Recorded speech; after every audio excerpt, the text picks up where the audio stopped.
Nah,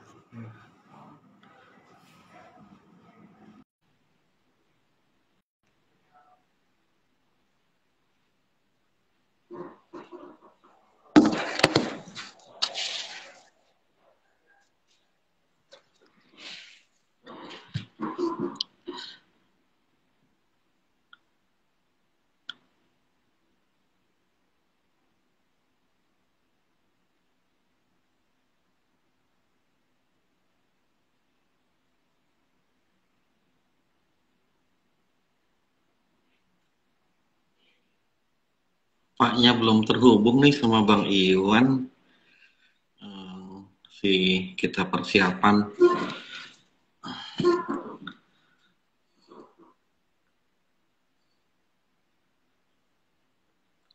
Kita masih persiapan untuk live IG dari acara Policy Talks-nya The Indonesian Institute bersama Bang Iwan Nurdin.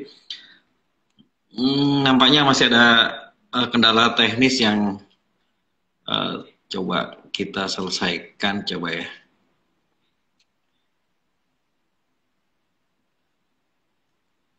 Kita undang lagi Bang Iwan. Oke, Bang Iwan, apakah Bang Iwan udah bergabung? Halo Bang Iwan. Halo bro, sehat-sehat bro. Alhamdulillah sehat-sehat nih. Udah oke nih jaringan nih. Jaringan sih oke. Cuman gue pakai HP nih, nggak apa-apa ya? Goyang-goyang. Apa? Kita pakai headphone. Diberdiriin pakai laptop aja. Gimana Oke. toh? Sehat Ya, tak? bisa kita mulai Bang Iwan. Sehat-sehat toh? Alhamdulillah kita sehat-sehat lah semua di sini lah. Kita bisa mulai nih. Bisa. Sebentar, Oke. gua kondisikan dulu.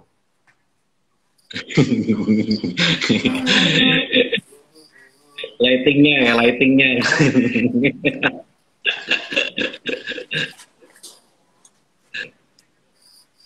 Ini juga ada Mas Aditya nih, lagi juga bergabung sama kita juga nih, teman-teman TI juga ada di sini. Ya semoga juga banyak juga yang hadir pada kesempatan sore hari ini ya. Nah kita butuh pencerahan nih dari Bang Iwan Nurdin. Arman. Ada Arman juga ya. Kayak kalian kagak cerah aja, butuh pencerahan. Jadi gini Bang Iwan. Gimana tak? Siap. Jadi kayak kemarin telah saya sampaikan sebelumnya ya. Emang ini kan acara di Indonesian Institute yang coba kita rutinin sih sebenarnya. Bagaimana kita menjangkau publik ya biar secara luas kita menggunakan live IG.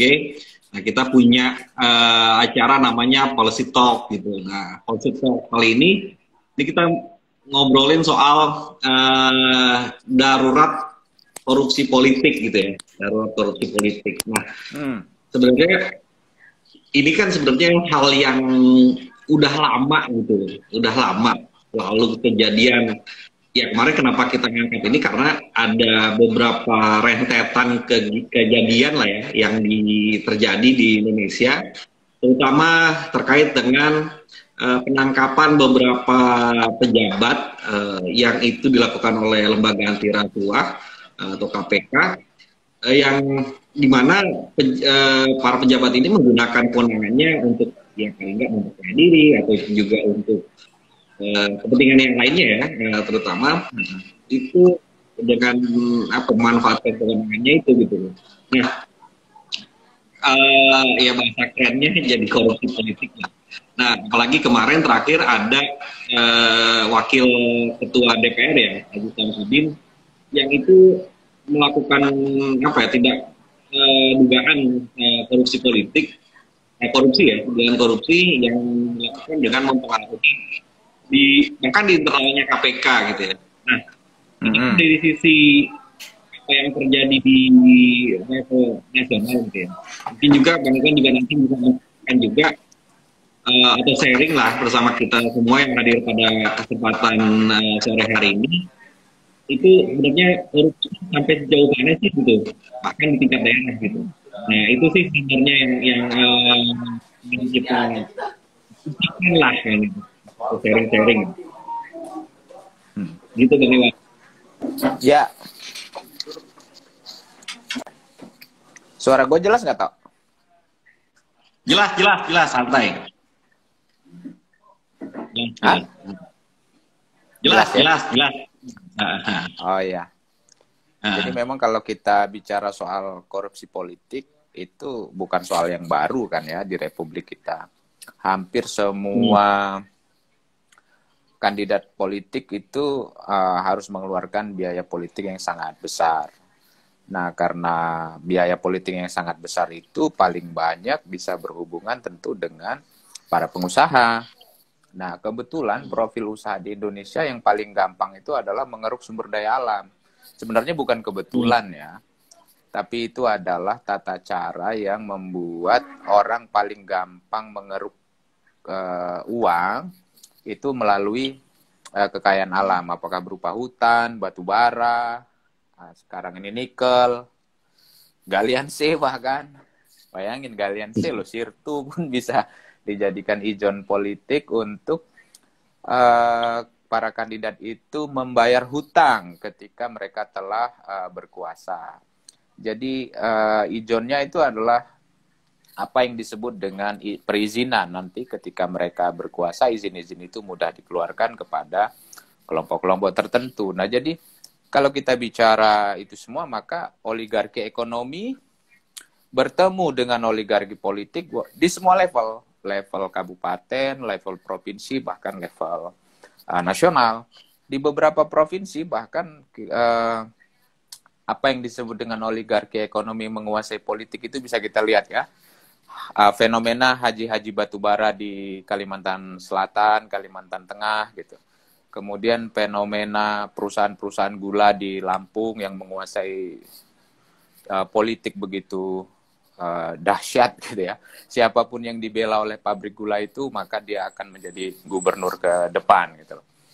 Atau fenomena HTI di Jambi, di Riau, kebun sawit. Siapapun yang bisa dekat dengan mereka, maka akan menguasai jejaring politik di lokal. Lalu di Sulawesi Tengah, ada tambang nikel, di Maluku juga ada tambang nikel. Jadi pertemuan antara oligarki ekonomi di tingkat lokal hingga ke nasional itu udah demikian besar, dan prosesnya sebenarnya ya nggak canggih-canggih amat gitu loh. Prosesnya adalah pada saat kandidasi dibiayai gitu. Pada saat kampanye dibiayai, pada saat berkuasa izin-izin itu dipermudah. Bahkan izin-izin yang dipermudah itu kan sebenarnya satu istilah yang sepertinya netral ya. Orang berusaha ya izinnya dipermudah. Gitu.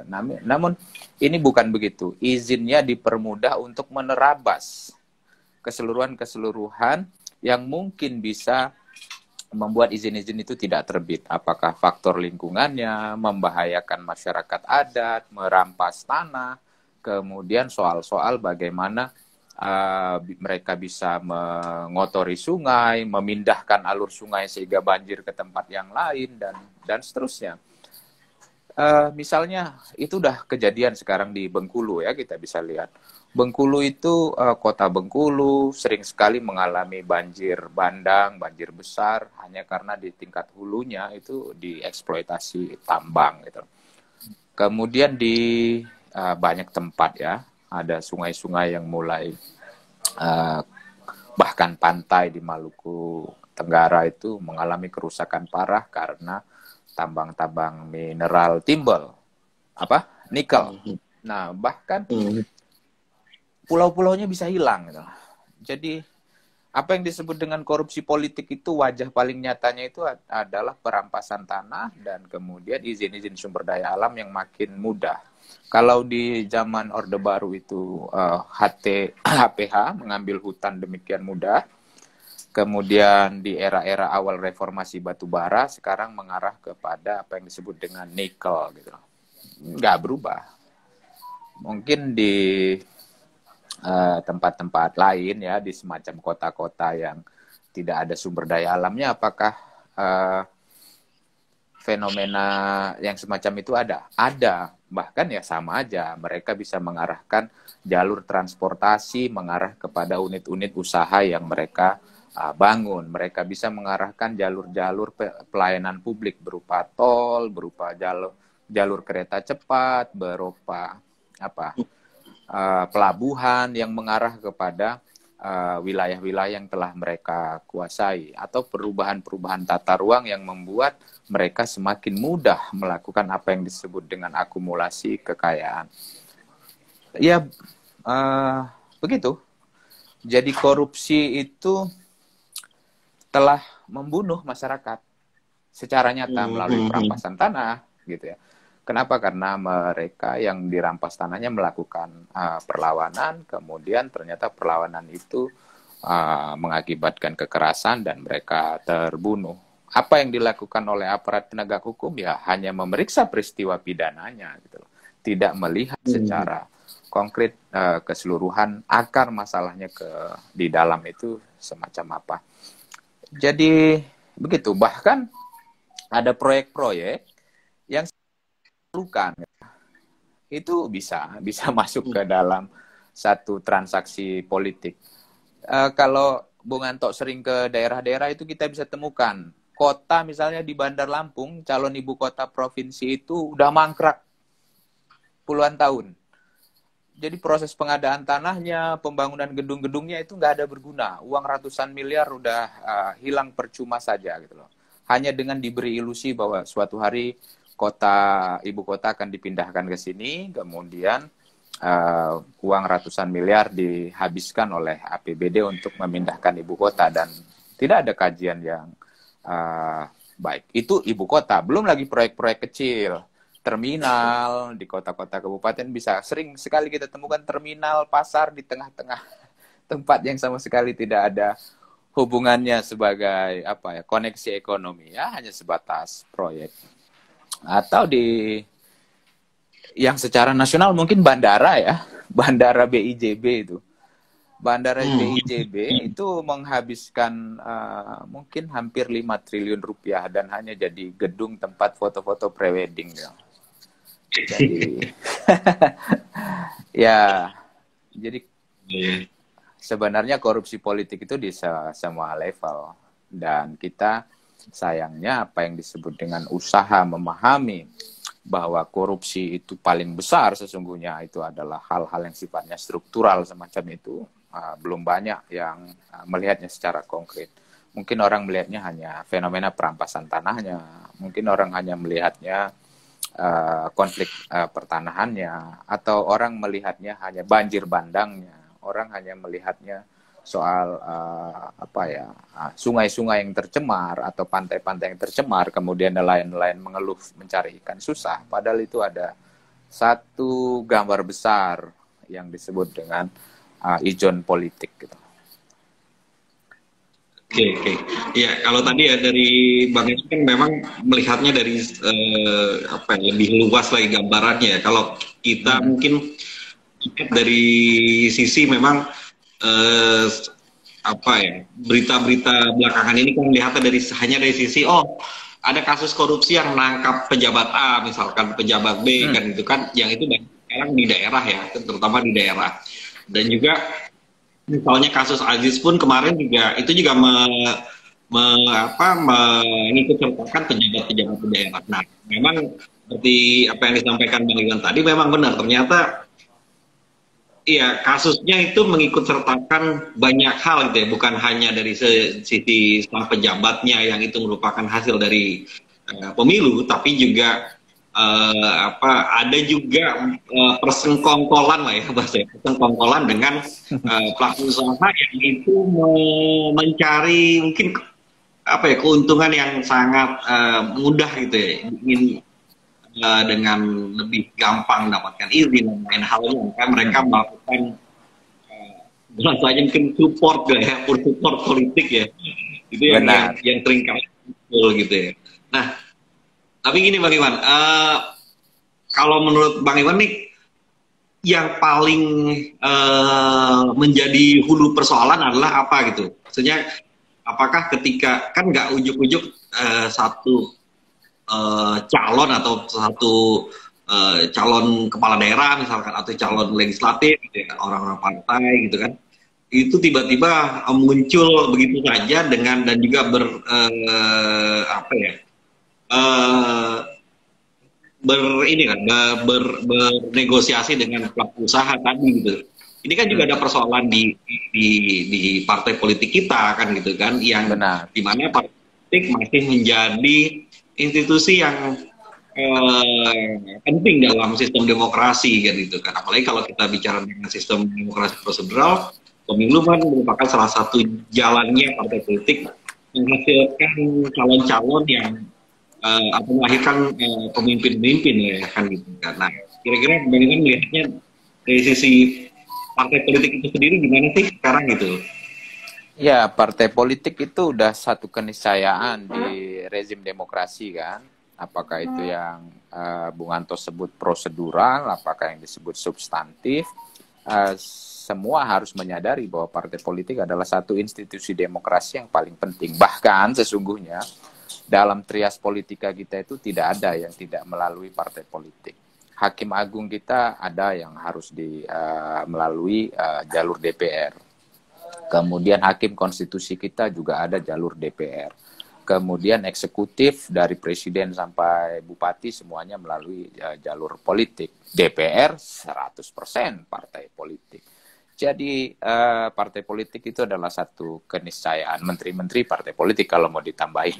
Duta-duta besar juga ada yang dari partai politik. Ya, apapun. Nah, yang jadi masalah itu adalah sumbernya kan. Sumber partai politik itu. Partai politik kita adalah satu pertemuan antara biaya politik yang begitu besar, administrasi politik yang begitu luas, kemudian mereka tidak memiliki sumber pembiayaan yang otonom. Bahkan sebenarnya ada pandangan bahwa partai politik itu harus tidak dibiayai oleh negara kita. Kalaupun ada rencana pembiayaan, pasti ada pertentangan yang cukup keras. Menurut saya sesungguhnya ada harus juga dipikirkan bagaimana keterlibatan publik untuk mengawasi partai politik itu secara baik, mulai dari pengkaderannya, pendidikannya, kemudian proses bagaimana mereka membuat jalur kepemimpinan. Nah, jalur masyarakat untuk terlibat itu bukan semata-mata karena dia anggota atau simpatisan, tetapi karena memang seluruh rakyat itu memahami bahwa partai politik itu adalah jalur formil terpenting. Karena itu ada cara ya kalau di dalam teorinya gitu. Kalau dana publik masuk kepada partai politik, maka partai politik wajib diawasi publik oleh institusi-institusi publik gitu, termasuk seluruh prosesnya. Sayangnya kan di partai politik sendiri nggak mau, di masyarakat juga kurang terlalu ingin untuk bertaruh semacam itu. Saya istilahkan bertaruh. Kita sorong bahwa dana publik itu masuk juga ke partai politik, tetapi pengawasan publiknya semakin besar. Nah, tapi soalnya nggak semata-mata itu. Partai politik sendiri itu sebenarnya nggak mau apa yang disebut dengan konsisten dengan jalur-jalur pengkaderan mereka. Buktinya ada banyak sekali mereka mengambil calon-calon secara pragmatis, apakah karena uangnya, popularitasnya, bukan karena satu konsistensi perjuangan. Akhirnya gitu, kita tidak menemukan apa sih perbedaan wali kota dari PKS dengan wali kota dari PDIP. Nggak ada kan?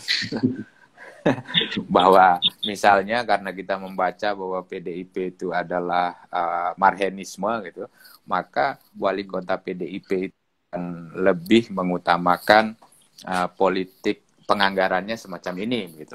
Enggak juga, enggak ada bedanya. Termasuk juga di level gubernur dan di nasional. Ideologi jadi sesuatu yang sifatnya kabur. Nah, tapi menurut saya pembiayaan politik itu bagi apa yang disebut dengan kader-kader partai, mereka menghasilkan calon-calon pemimpin gitu ya.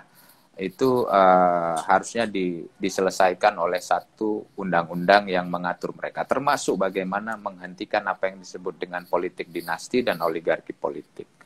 Ya, hanya pintu politik hukum demikianlah yang bisa membuat orang bisa menjadi lebih percaya dengan institusi partai politik. Jika tidak demikian, kita harus membuat satu cara sendiri. Apa yang disebut cara sendiri itu adalah makin banyaknya partisipasi publik di luar mekanisme prosedur. Misalnya dalam kepentingan politik-politik yang sifatnya strategis, soal penganggaran, soal apalagi hal-hal yang strategis, pelibatan masyarakat secara publik, misalnya kan sekarang udah gampang ya, referendum ini gitu ya, jajak pendapat dan segala macam ya harus dilakukan, karena itulah yang membuat teknologi informasi sekarang kan makin maju ya. Cara-cara semacam itu harus mungkin semakin dikedepankan. Jadi mungkin itu karena mengharapkan satu reformasi internal di partai politik itu kan sepertinya itu kuliahannya Bang Anto lah gitu. Tapi kalau kita lihat bagaimana ada partisipasi langsung masyarakat dengan model-model jajak pendapat, mungkin mini referendum terhadap isu-isu yang strategis, misalnya soal utang luar negeri, soal proyek-proyek strategis, soal-soal apa gitu.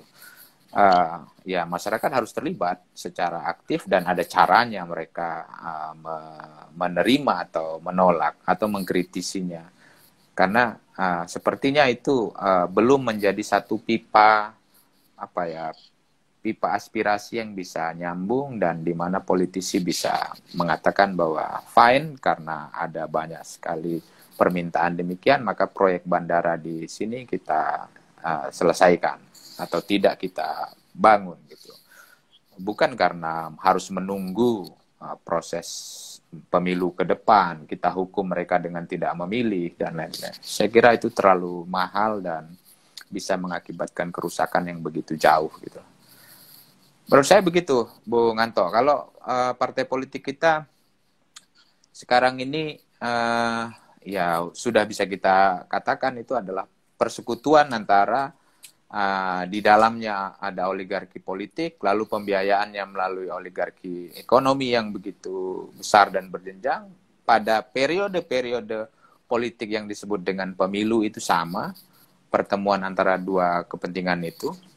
Bahkan sekarang para pengusaha kan membuat partai politik ya, karena mereka udah merasa bahwa dengan memiliki partai politik, apakah itu bersuara cukup atau kurang cukup gitu, mereka bisa menggunakan sebagai satu representasi mempermudah transaksi politik yang lainnya gitu. Begitu. Ya. Ya memang menarik ya tadi apa yang disampaikan Bang Iwan, kayak bagaimana pertama memang pembiayaan partai politik itu sendiri harus kembali ditengok ulang gitu ya.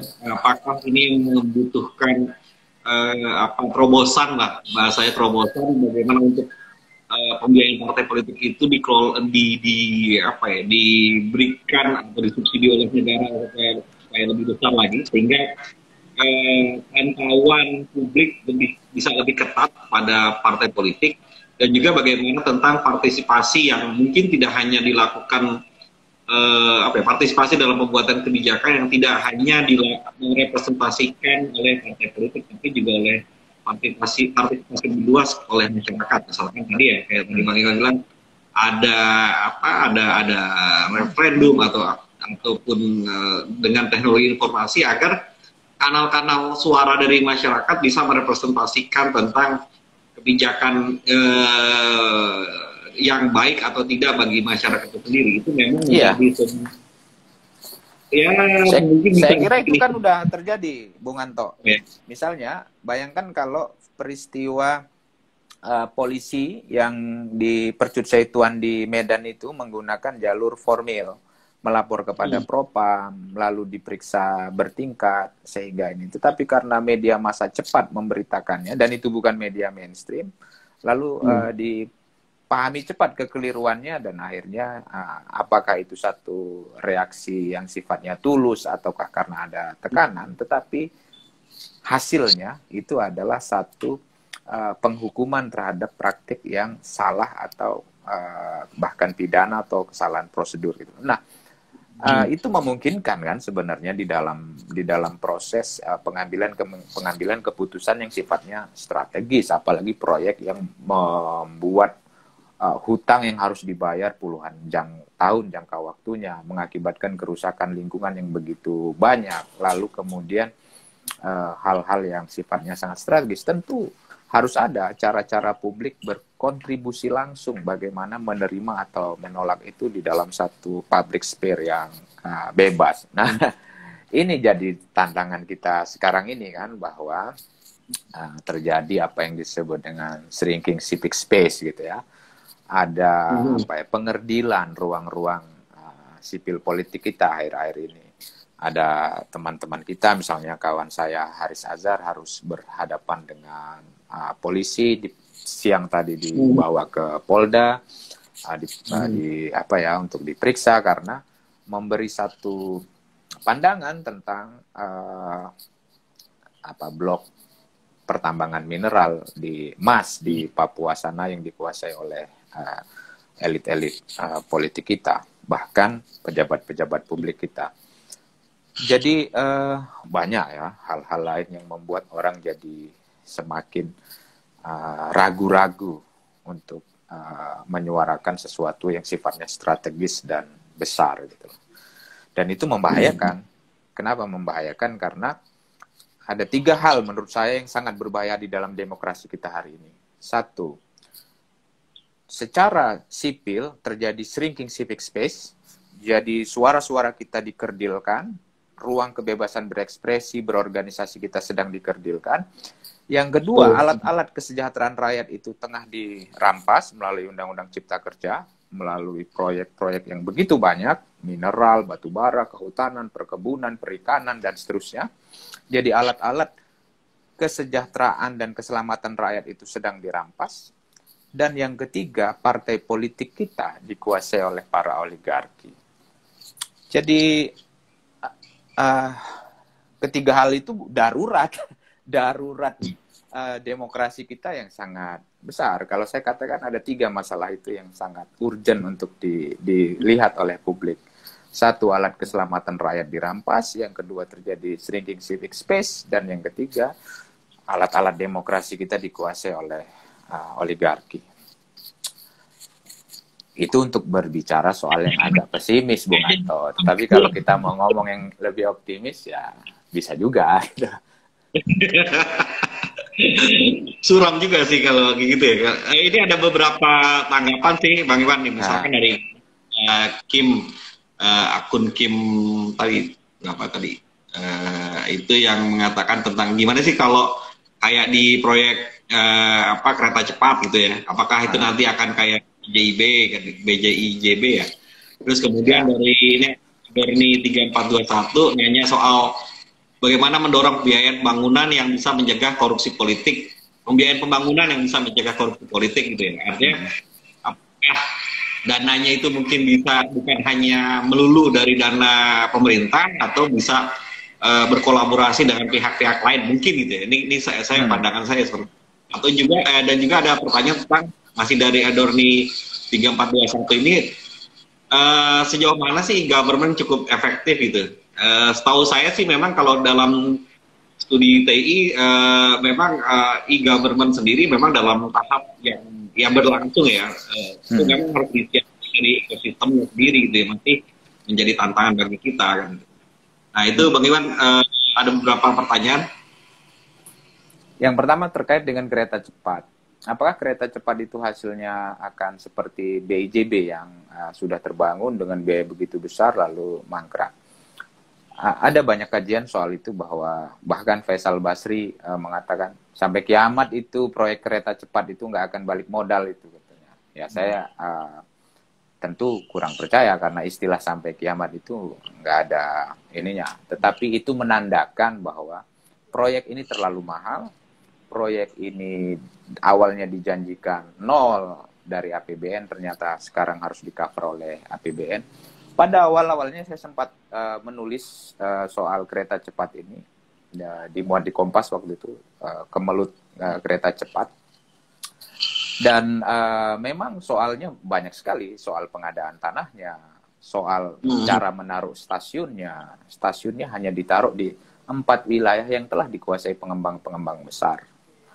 Dan kita tahu bahwa proyek ini sesungguhnya melayani siapa gitu. Kemudian sampai di ujungnya.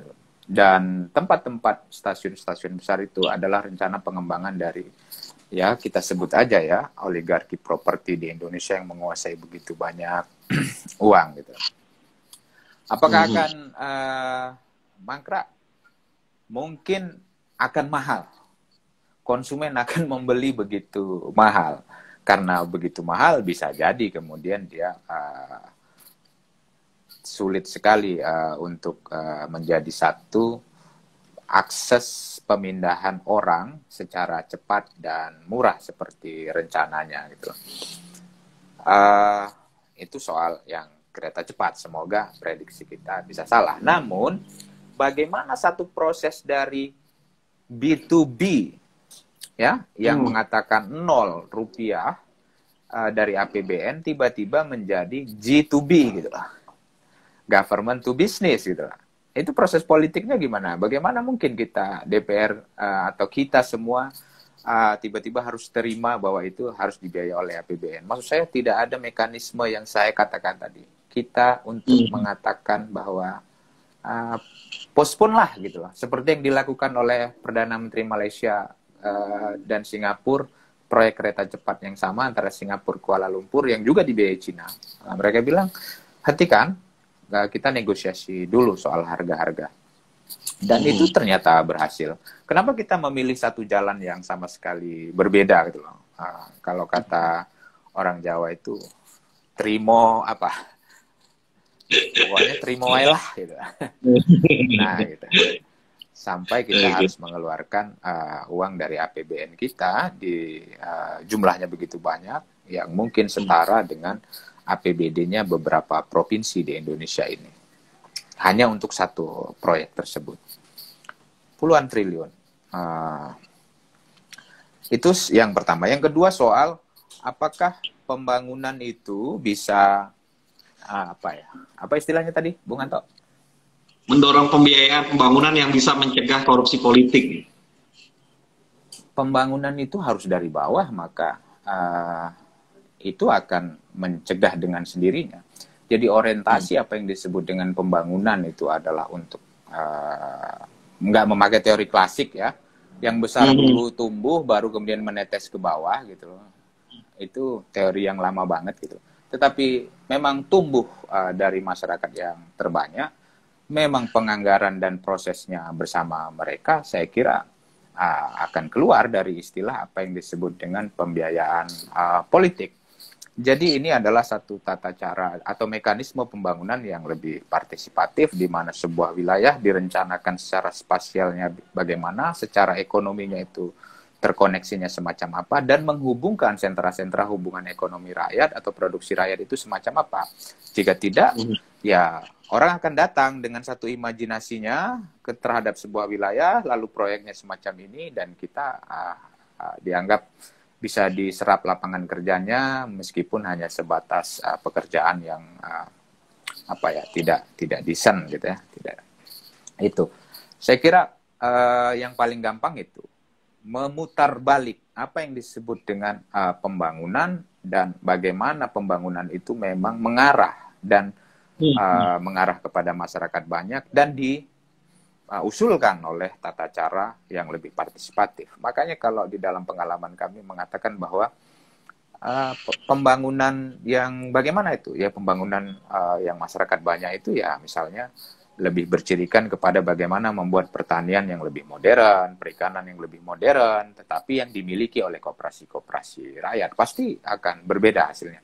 Bahkan proyek-proyek infrastruktur itu juga harusnya dikerjakan oleh satu koperasi-koperasi masyarakat.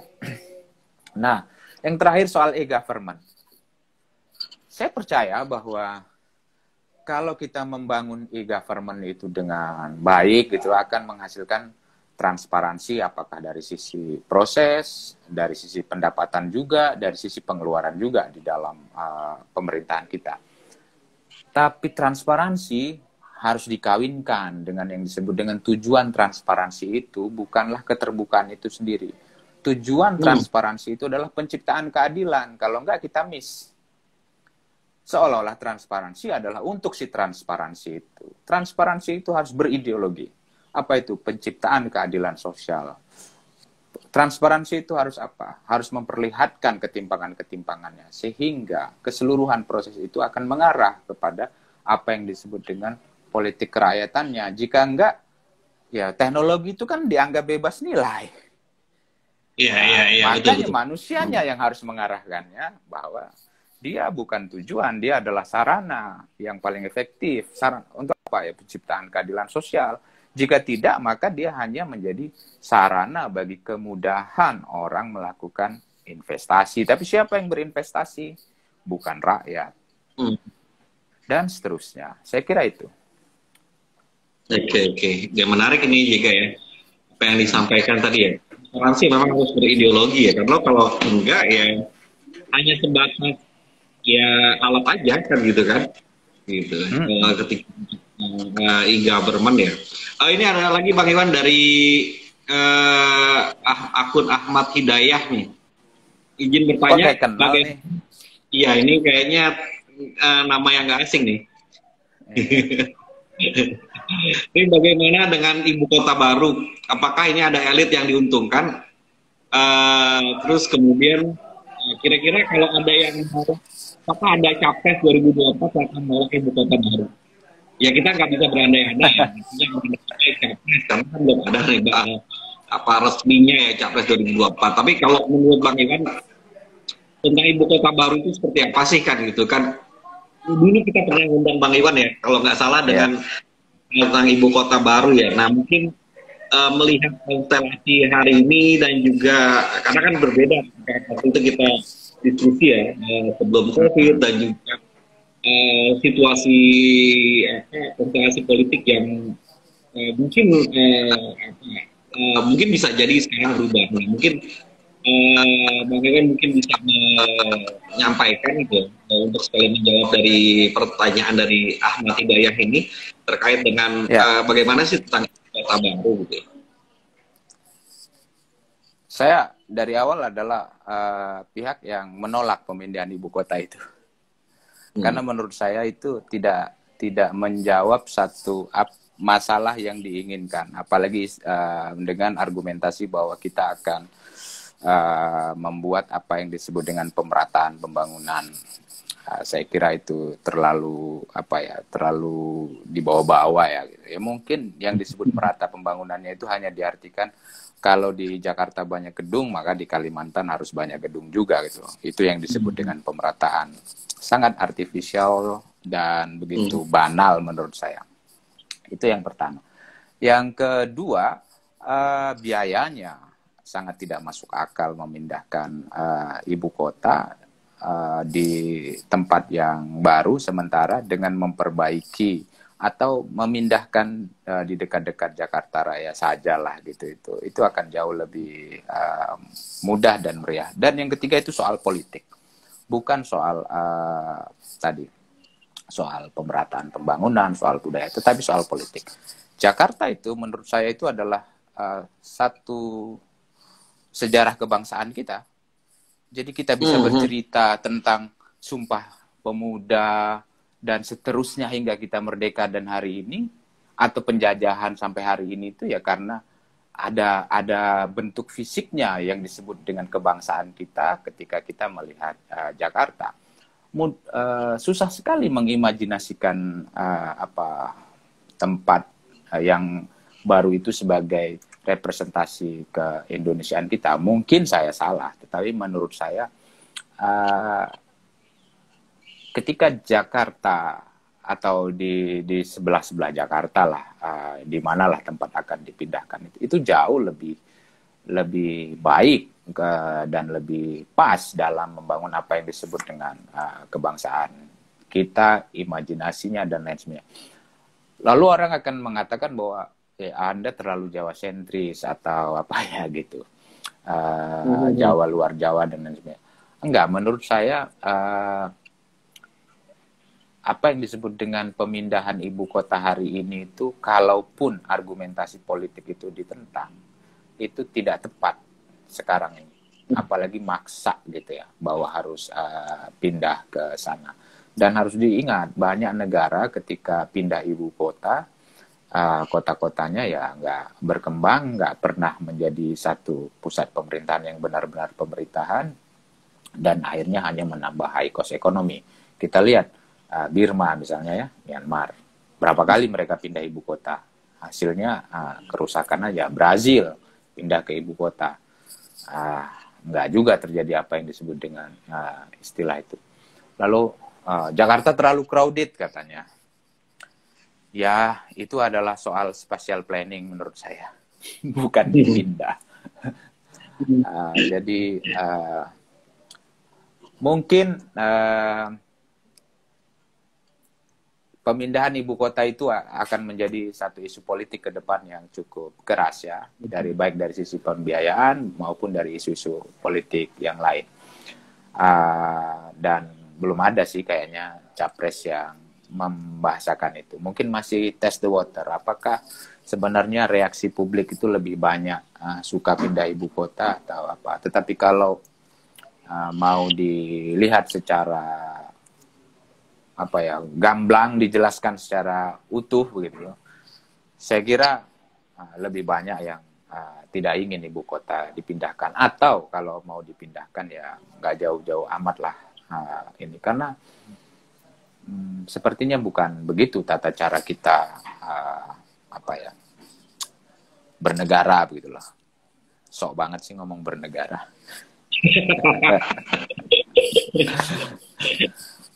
Iya, udah pas udah jadi tokoh apa gitu, tokoh negarawan nih Iwan Nurdin ini. ya gini ya. Iya, menarik sih saya. Saya kira kita ingat ya dulu ya, waktu itu diskusi hampir semuanya memberikan satu argumentasi penting dan segala macam. Saya bersikukuh tidak tepat gitu. Tapi mungkin hari ini suasananya lebih berbeda lagi gitu. Ya. Nah, ini bagaimana terakhir ya dari saya mungkin ini terkait dengan balik lagi ke tema tadi ya tentang korupsi politik ya. Sebenarnya apa sih yang sebenarnya harus mungkin jangka pendek, menengah, mungkin jangka panjang yang harus dibenahi dalam, tadi kita udah bicara tentang partai politik itu sendiri. Nah, kalau dalam kepemiluan kira-kira ada nggak sih yang perlu dibenahi gitu ya? Karena kan ini kan akan saling beriris tadi ya. Tadi juga tentang biaya politik yang sangat tinggi kan, belum lagi kalau bicara tentang kontestasi dalam kampanye juga membutuhkan biaya yang cukup tinggi juga. Kalau tadi bicara tentang partai politik adalah operasional dari partai politik, dan satu sisi yang lain ketika bicara tentang kepemiluan ya itu bicara tentang biaya kampanye yang cukup tinggi juga. Nah, itu kan yang membuka ruang-ruang adanya dalam tanda kutip tadi ya persekongkolan antara makhluk politik dan juga makhluk ekonomi yang merupakan bagian dari oligarki yang sama sebenarnya gitu ya. Itu bersimbiosis mutualisme gitu ya, agar dapat mendapatkan keuntungan satu sama lainnya gitu. Nah, mungkin ada hal-hal yang bisa disampaikan gitu untuk ya paling nggak masukan lah ya, bukan ya mungkin solusi bagi hal itu. Ya, solusi klasik terjadinya korupsi politik itu kan sudah nyata ya, khususnya korupsi politik yang mengakibatkan apa yang disebut dengan perampasan tanah, kerusakan sumber daya alam, kemudian pengalokasian sumber daya alam kita hanya kepada segelintir gitu.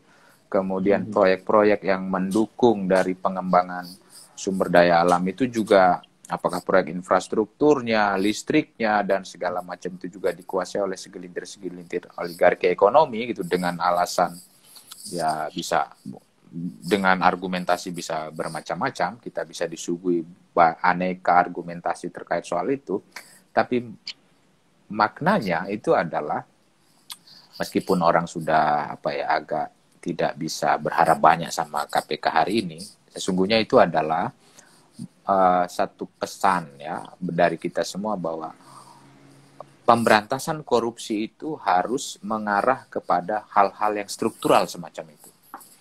Jadi korupsi-korupsi yang telah mengakibatkan krisis gitu ya, telah mengakibatkan krisis berlapis, krisis lingkungan, krisis kemanusiaan, konflik antar warga, konflik yang mengakibatkan peristiwa politik hukum begitu banyak dan banyak sekali korban yang terlibat di dalamnya gitu. Jadi itu menandakan bahwa arah atau pisau penindakan dari korupsi semacam itu memang harus diarahkan ke hal-hal yang begitu. Misalnya korupsi pangan itu luar biasa. Kita hanya mengira-ngira, tetapi kita bisa katakan bahwa itu luar biasa karena sekali oligarki ekonomi itu mengimpor beras, 6 bulan mereka bisa mengumpulkan pundi-pundi yang jumlahnya puluhan triliun. Bisnis apa yang bisa menghasilkan puluhan triliun kecuali importasi pangan, hanya dengan memainkan data-data. Mereka bisa impor beras, mereka bisa impor garam, mereka bisa impor gandum, dan seterusnya. Daging gitu. Dan itu dibuat kebijakan yang selalu membuat negara ini melakukan importasi pangan tersebut. Belum lagi sektor perburuan misalnya. Itu adalah tempat-tempat di mana pungutan liar begitu banyak kepada buruh, perlindungan perburuan begitu buruk, dan mungkin juga terkait dengan penggelapan pajak dan seterusnya. Sumber daya alam kelihatan ya, perkebunan, kehutanan, pesisir kelautan itu perizinannya begitu mudah bagi kelompok-kelompok oligarki ekonomi yang bermain sama oligarki politik itu. Jadi kalau pisaunya ke sana, maka apa yang disebut dengan peristiwa penindakan atau peristiwa pemberantasan korupsi itu akan mendapatkan apa yang disebut dengan efek yang tidak semata-mata mengejutkan. Kok si A ketangkap karena korupsi ya? Tetapi memang efek jangka panjang yang lebih luas gitu loh, mencegah satu kerusakan bergenerasi yang lebih panjang. Jadi saya kira kalau diarahkan kepada pesisir kelautan, kemudian pertambangan, kemudian kerusakan lingkungan hidup, perkebunan, perburuan, pangan, maka kita menjadi bahkan mungkin hari ini kesehatan ya, pemberantasan korupsi itu bukan satu semacam drama politik gitu, drama politik yang saat rezim ini berkuasa maka gantian nih kelompok yang di sana dicekok. Ketika rezim yang lain hendak naik, mereka menghantam dengan ini. Saya kira akhirnya itu bisa membuat suasana politik kita terhadap korupsi politik ini menjadi terjadi suasana seperti skeptis gitu. Bayangkan ketika orang sudah melihat ada calon gubernur tertentu punya rating baik untuk capres, mulai gitu loh, banyak sekali berseliweran isu korupsi dan lain sebagainya. Terus terang gitu, di Republik kita cara menentukan tersangka korupsi jangan-jangan semudah kehilangan kwitansi gitu. Ya, jika begitu ya rumit kan.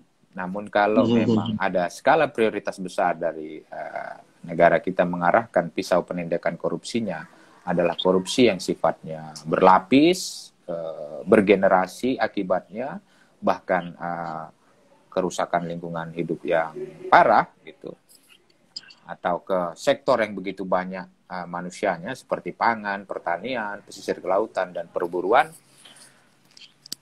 manfaat perbaikannya jadi lebih meluas, dan juga itu menandakan bahwa tadi itu saya gila dengan istilah yang saya sering katakan itu toh, bahwa usaha yang kita sebut dengan transparansi, kemudian apalagi penindakan korupsi dan seterusnya, itu haruslah berideologi penciptaan keadilan sosial.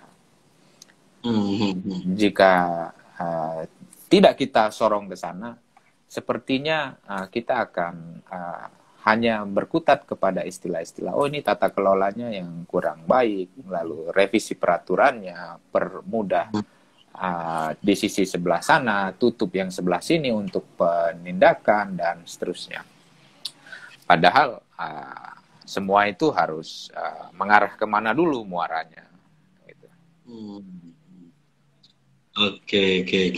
Ya, mungkin ada teman-teman yang hadir pada kesempatan sore ini yang dia mau bertanya di ujung acara ini. Ini ada jurnalis di Lampung nih tadi, siapa tadi? Balkis. Apa masih join, Balkis? Ya, mungkin ini banyak juga nih, karena ini mengundang Bang Iwan ini, yang kenal ini. Dari seluruh Nusantara kayaknya. Ini ada orang Mudia, orang Minang nih, orang Mudia. Iya. Ya, gini Bang Iwan, di ujung acara ini ya, sebelum kita tutup mungkin closing statement mungkin ya dari Iwan Nurdin selaku Direktur Eksekutif Lokataru Indonesia. Ini baru menjabat ya, kalau nggak salah. Baru tau. Belum selamatan ini. Belum selamatan. Ini kehormatan bagi TI ini, di Indonesia Institute, ngobrol bareng dengan Direktur Eksekutifnya Lokataru Indonesia yang baru ya, sebelum ada tanda tangan. Bagaimana sih closing statement-nya terkait tadi ya? Tadi Bang Iwan udah banyak menceritakan. Kalau saya review dari perbincangan kita sore hari ini, memang dampak dari korupsi politik itu luar biasa gitu ya. Kalau kita yang di belakang meja kayak saya gitu ya, atau teman-teman lain kayak tadi Ahmad Hidayah, mungkin baca korupsi politik itu lihatnya ada kasus-kasus yang melibatkan pejabat kerja gitu. Mungkin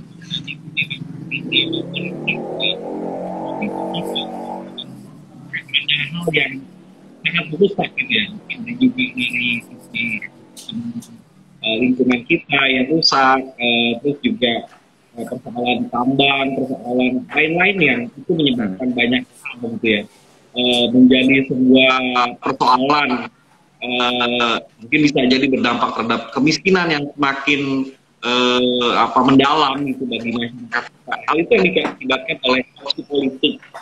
Nah ini pada kesempatan sore hari ini ya tadi Bang Iwan Nurdin telah memberikan banyak informasi dan juga perspektif bagaimana menghadapi terkait dengan politik dan juga ke depan. Nah, untuk closing statement Bang Iwan, untuk menutup diskusi pada kesempatan sore hari ini. Ya, makasih Bung Anto. Tentu kehormatan bagi saya ya untuk hadir di diskusi Instagram Indonesia Institute ini. Kalau kita bicara soal korupsi politik, saya kira sebenarnya simple aja matematikanya, matematika politiknya gitu ya. Yang pertama, PDB kita itu kira-kira 11.000 triliun hari ini. Kemudian APBN kita itu kira-kira sekitar 2.500 triliun setahun kan. Itu membuktikan bahwa lebih dari 23% uang itu sesungguhnya beredar di tubuh pemerintahan dari pusat sampai di daerah. Dan mereka itu mengambil keuntungan dari apa yang disebut dengan APBN negara itu dengan melakukan satu korupsi politik. Lalu sisa dari PDB kita yang bergerak dalam kue ekonomi di luar negara itu sebagian besar dari mana? Sebagian besar itu adalah dari perkebunan, kehutanan, minerba. dan industri perdagangan dan jasa gitu ya.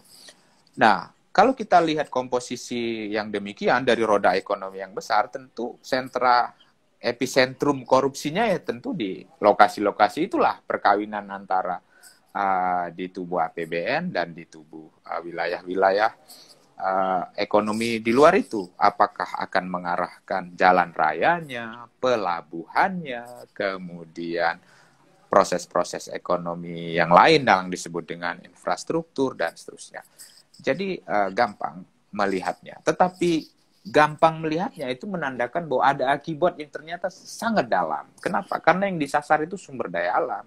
Sumber daya alam itu sekali dirusak, maka mengakibatkan kerusakan yang begitu luas kepada masyarakat di sekitarnya, kemudian generasi kita di masa mendatang, bahkan keseluruhan hal yang sifatnya hak asasi manusia itu.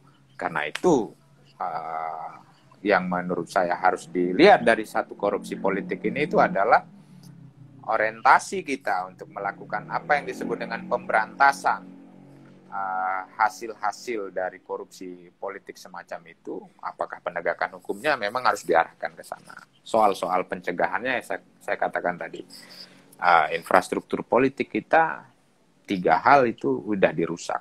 Shrinking civic space terjadi, kebebasan berekspresi kita dihancurkan. Yang kedua, ya kalau terlalu bombastis saya menyebutnya dihancurkan, ya kita kecilkanlah. Kebebasan berekspresi kita terancam begitu. Yang kedua, terjadi apa yang disebut dengan perampasan alat-alat kesejahteraan rakyat melalui Undang-Undang Cipta Kerja. Dan yang ketiga, instrumen demokrasi kita dikuasai oleh oligarki. Dalam ruang yang demikian, tentu susah kita berharap semata-mata dari tubuh negara dan alat-alat partai politik itu untuk mencapai kesejahteraan sosial. Ruang-ruang begini yang harus disebarluaskan. Aku kira demikian, Bung Anto. Oke, nampaknya waktu juga yang memisahkan kita. Kayak penyiar televisi zaman jadul gitu ya. Juga yang memisahkan kita. Memang diskusi ini tidak akan pernah berhenti gitu ya untuk kita tema-tema seperti itu tidak akan pernah berhenti kita diskusikan karena menjadi menarik sekali. Paling nggak ada beberapa hal yang menjadi ya kata kunci gitu ya, bahwa korupsi politik itu merusak, korupsi politik itu hadir karena adanya pengaruh secara sistemik gitu ya dalam sistem demokrasi kita yang tadi dikatakan memang 3 hal, yang 3 poin ya yang bisa dilihat dalam demokrasi kita hari ini, dan juga bagaimana korupsi politik itu harus terus dilihat dan juga diberantas lah ya bahasanya, dan supaya kita bisa lebih memberikan kesejahteraan bagi masyarakat gitu ya. Mungkin itu aja dari saya, Bang Iwan. Terima kasih banyak ini atas ya mungkin diskusinya dan juga informasi bahkan pengarahannya ya. Sehat selalu juga teman-teman semua yang hadir pada kesempatan siang hari ini, sehat selalu semua. Saya selaku ya teman diskusi aja, teman diskusi Bang Iwan di acara Positor mengucapkan terima kasih. Kami juga dari Indonesian Institute juga ingin menyampaikan bahwa ada beberapa program dari Indonesian Institute seperti The Indonesian Forum dan bahkan publikasi-publikasi yang bisa dilihat di website kami di Indonesian Institute. Terima kasih Bang Iwan Nurdin, Direktur Eksekutif Lokator Indonesia. Sukses selalu ya. Jalan-jalan. Oke, siap. Ya, kopi kita. Ya. Yuk. Bye-bye. Bye.